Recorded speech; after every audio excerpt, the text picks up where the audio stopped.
We are going to have a warm and windy end to the month of January, and then as we go into February, it looks lovely, mild temperatures, and lots of sunshine. I'll have all the details on that coming up. Right now on News Channel 6 and 7, the far-reaching impact of the airplane crash in the nation's capital, how already having an effect on flight schedules here at home. Also ahead, helping students concentrate more on classwork. That's the goal of the cell phone policy in Jefferson County, but is it working? We'll take a look. And the local doctor is an Eagle Scout and rock climber. Why, he's now a world record holder. As your News at 7 starts now. Live from Television Park, this is WJBF News Channel 6 at 7.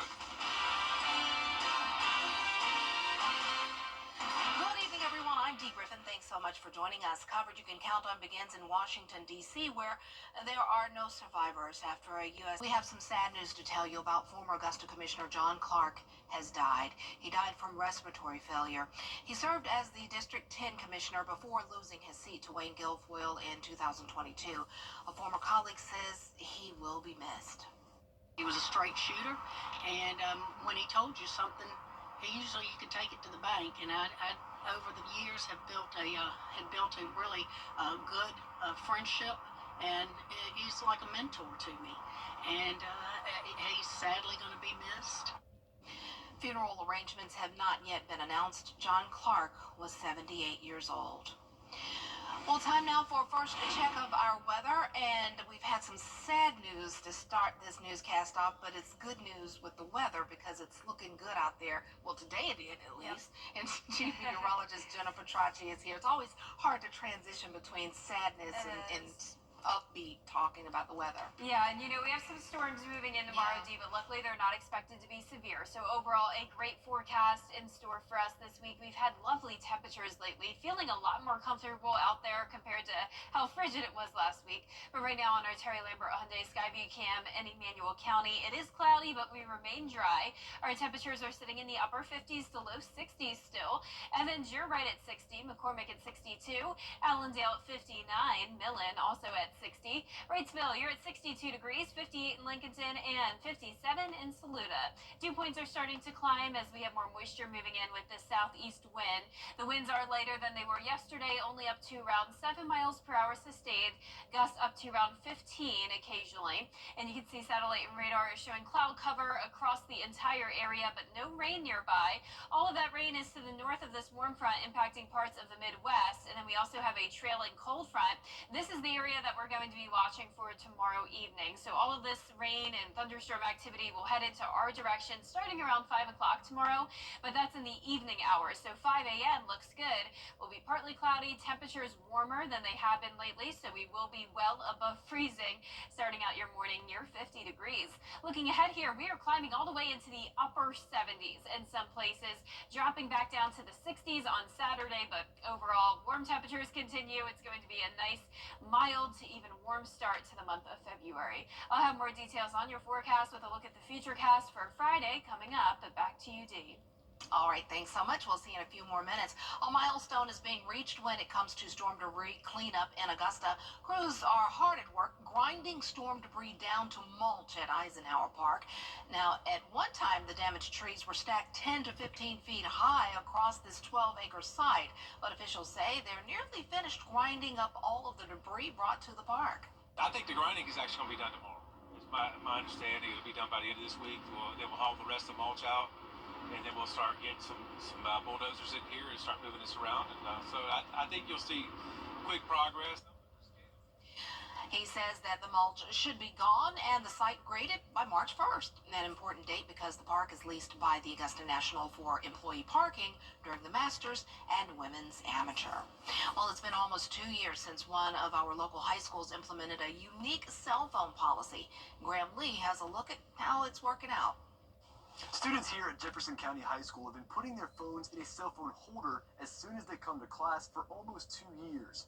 School leaders say it's because of that policy that students are now performing even better in the classroom.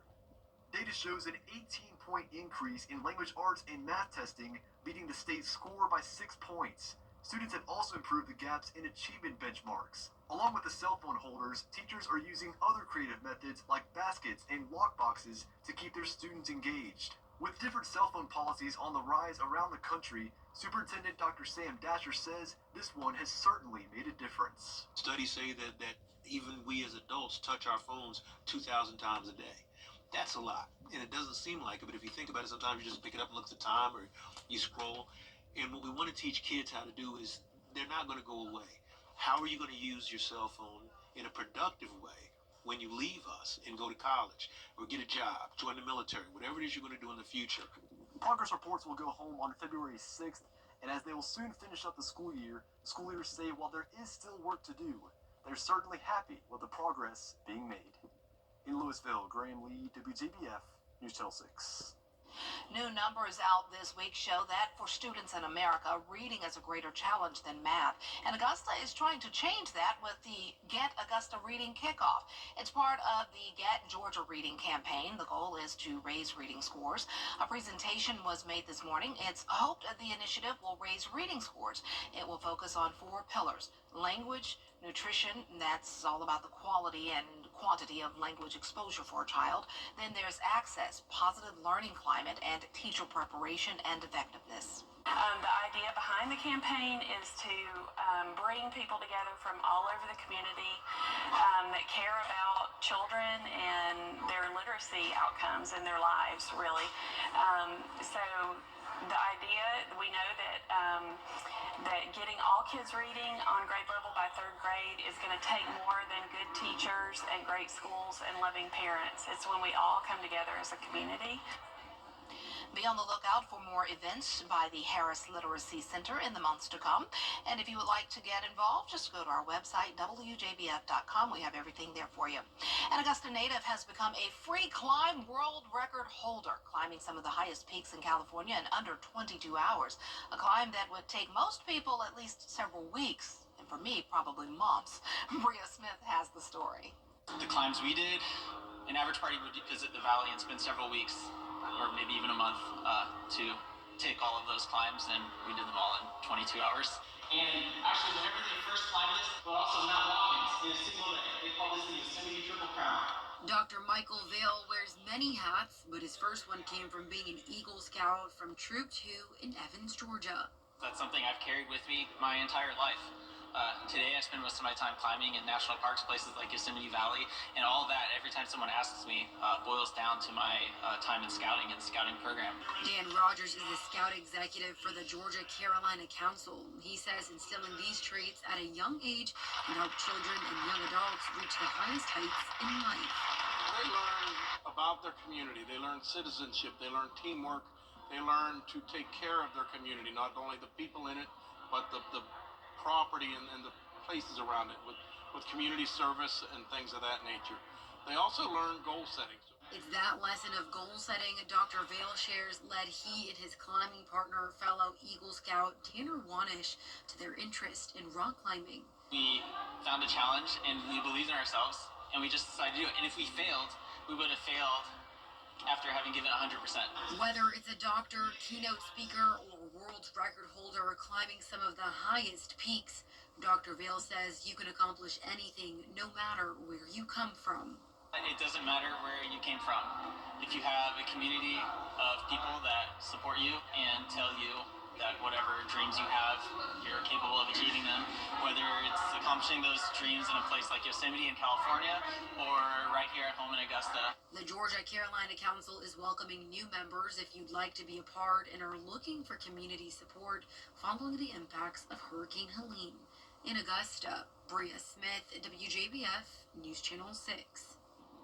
Coming up, confirmation hearings continue today on Capitol Hill. We'll have the details on Roy, ABC News, New York. It's going to be a rainy end to the month of January. Storms move in tomorrow evening, but then we're back to sunshine very quickly this weekend, and we're staying warm next week with several days in the 70s. I'll have your full Viper 6 forecast right after this break. I'm Jordan Pierce with First Control, only on News Nation. Now, your most most accurate forecast with WJBF Live 5 for 6. Welcome back and happy Friday Eve. It is a nice day today. It did become cloudy, but stayed nice and dry. Here's a look at our Terry Lambert Hyundai Skyview Cam in Aiken. A pleasant night. Temperatures are in the 50s now, 59 here in Augusta. Southeast wind of 7 miles per hour. Dew points still pretty low in the 30s. So a lot of upper 50s, but still some 60s here and there. Wrightsville, Swainsboro, you're at 61, 60 in Bamberg, and 61 as well in Waynesboro. Our satellite and radar is showing this warm front lift to the north of us with scattered showers down into Tennessee. For us in the two-state, it is just cloud cover tonight, but we'll be watching all this rain out towards the west of us. It's all ahead of this low pressure system with a trailing cold front. The storms out there really aren't too strong, and for us, we're not expecting any severe weather, so that's always good news, but we do have the potential of maybe up to an inch of rain with some of those heavier downpours, primarily in our northwestern counties, and this begins Friday evening. Now, what starts Friday morning is the high wind speeds. We'll have a southwest wind of 10 to 20 miles per hour sustained, and the gusts occasionally up to around 35. Here's a look at your planner tomorrow. It will be even warmer in the morning, well above freezing at 50 degrees, mid to upper 70s in the afternoon. And notice we will have some hints of sunshine here and there, and the sun combined with the warmth will give us some instability in order to see some of those thunderstorms develop. Warm temperatures are sticking around. We're going down to 69 on Saturday, but nonetheless pretty much 70s over the next 7 days to come. And that Futurecast model tonight is showing us that southeast wind with more clouds moving in. So a cloudy start to our Friday, but we're staying dry, even dry into the afternoon. So this is when we'll see some sunshine and that strong wind coming in ahead of the cold front. I do think the rain will be here around 6 o'clock in the evening, continuing pretty much all night long. I'm not expecting anything super widespread though. These will be scattered showers with some isolated heavier downpours. And notice it clears out very quickly, so by Saturday we're back to the clear skies and those comfortable temperatures. So let's look at it closer at home now. Friday at 5 p.m. rain starts to knock on our door here. Northwestern counties get it first. You can see a lot of it is breaking apart, and anywhere you're seeing this yellow is where we could have some of those weak thunderstorms. So some rumbles of thunder, a little bit of lightning. That's all you have to really worry about for your Friday night. I'm not expecting any flooding, as those rainfall totals will mostly be up to 1/4 of an inch. Once again, those northern counties maybe 1/2 inch to 3/4 of an inch, but the chance of us getting an inch of rain is pretty low. Say hello to February. After that, it's going to be a lovely forecast, 70 and sunny on Sunday, which is Groundhog Day. And keep in mind, since it does look like it will be sunny, there's a good chance that General Lee down here in Georgia will see his shadow, meaning more winter. But I am saying that it looks like an early spring, at least for now. This week is definitely well above average, even with our low temperatures in the upper 40s. Highs tomorrow will be in the mid to upper 70s, getting very close to 80 degrees. And that 10-day forecast is showing the sunny start to next week as well. We're climbing all the way into the upper 70s by Tuesday with some slight rain chances to end the week. And we'll be right back. It's time to drive for 20. Next ET, from In Living Color to Papa's House. Damon Wayans and Tommy Davidson drop by. Plus, I'm Jenny McCarthy Wahlberg. And I'm Donnie Wahlberg, and we're spilling the next ET. Tonight at 7:30 on News Channel 6. Weather headlines on News Channel 6, brought to you by Hickson Roofing. Weather headlines on News Channel 6, brought to you by Hickson Roofing. A bill focused on private school scholarships is being debated in the South Carolina Senate. Previous efforts to use taxpayer money for private schools were blocked by the state Supreme Court. The new bill would give the ability to use lottery revenue rather than tax revenue. One lawmaker wants to give families a tax break for sending children to private school, but opponents say this would hurt low-income families. Then there would be a considerable number of children, poor kids, that would have no pathway to getting funding for a private school, even if they are in a school that is less desirable. Whenever you expand universal school choice, you're going to have a lot more options out there for families generally. One thing we've seen in other states that have adopted programs like this is even the private sector itself and private schools themselves will start to work more aggressively with families on scholarship programs and other options. The debate is still ongoing in the state Senate. Flu-related deaths across the state of South Carolina are on the rise, as state health leaders say 45 people have died from complications related to the flu. The upstate leads with the 22 deaths in the region, rather. Doctors are urging people to get vaccinated. Deaths related to flu are extremely concerning and are oftentimes preventable. So we do track deaths, and we did see an increased number of reports of deaths, and we just find that unfortunate. A report shows flu activity across the state is widespread, and doctors say the flu season could go into the spring. We'll be right back.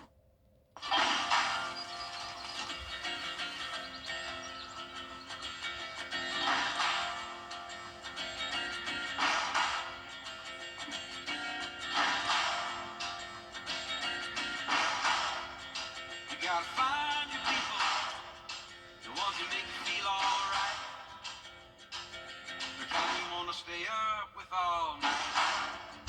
You gotta find the ones that make you feel home. They won't leave your side when you lose control. The ones that don't let you lose your soul.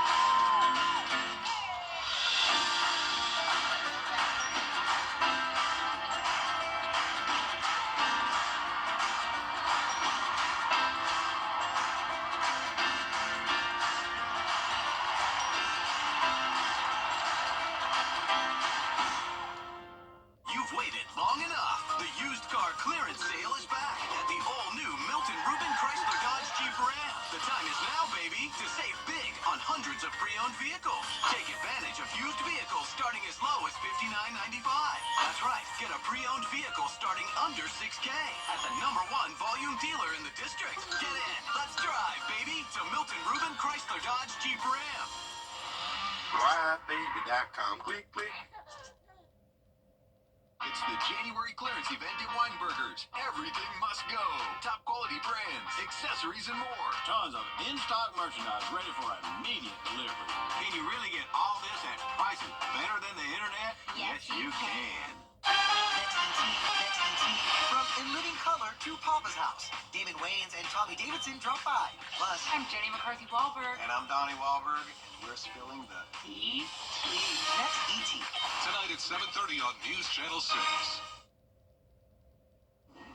Do you like to cook? If you do, well, chances are you're not part of Gen Z. According to a new study, most Zoomers say it's just too stressful for them. Well, this is why I was just telling you that I need to go to that new grocery store and try to get some pre-made meals. I love my pre-made. Going to Fresh Take, she will be seeing you there, yeah. They say that they can just use an app and have it delivered to them. I think that too. The cooking study showed nearly 60% of Gen Zers say eggs are just too much for them to handle. I can handle eggs. As for more complicated dishes like lasagna or roast chicken, 80% of Zoomers say no way, they wouldn't even try it.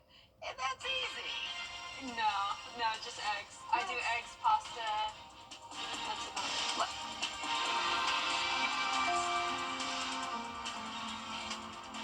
Ready? It's happening now through